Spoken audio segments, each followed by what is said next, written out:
process currently. And so He just committed out of his plate. well, that's right. Well, exactly. And Mel's here, she's raising her hand. So she's probably the department that should come through. Yeah. Okay. Actually, no. No.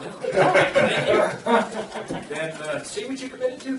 So the Family Resource Centers are an important part of our One Stop. A One Stop is a partnership, and they are doing very well. And they are critical hubs to the communities they're in the outlying areas. And they make it so much easier for us to deliver services out there.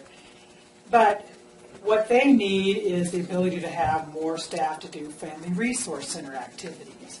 And so the board is presently supporting each of them at the rate of $10,000 a year in general fund.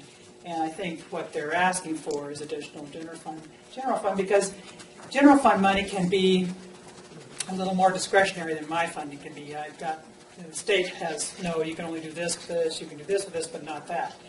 So they are hoping to get a little more support from the board so they can continue to increase their family resource activities.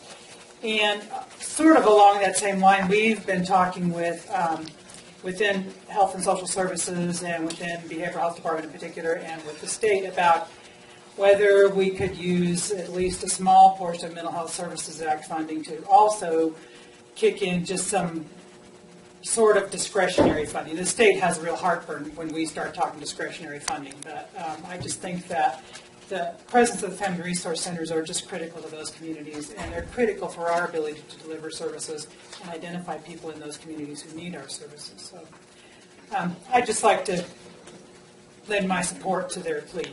I think the advice I'll give you is to send a letter to the budget committee, which I am the chairman of this year, and asking,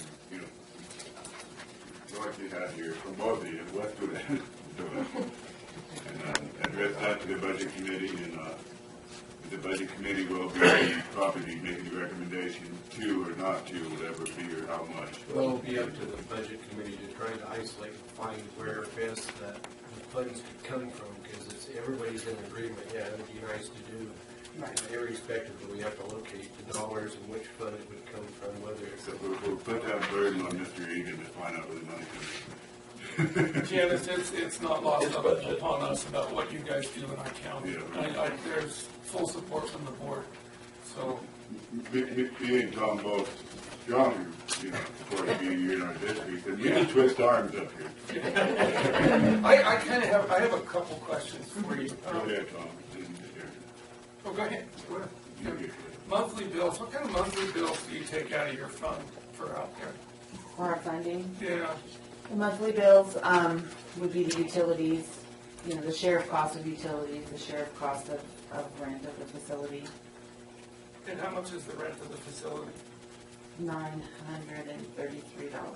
And where does that go, Richard? I'm sorry. I can speak to that. Yeah. Yes, go see it.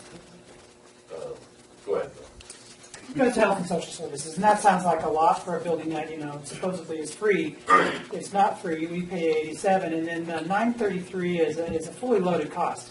So it includes their share of internet connectivity, Okay. copiers, all that stuff. And, we try to keep those costs down, but it's a huge building. Yeah. But even Westwood pays those costs. And Yeah, it's, the rent we know is $1 a month, but I was wondering where the rest of that $933 came from. we can give you a breakdown on that.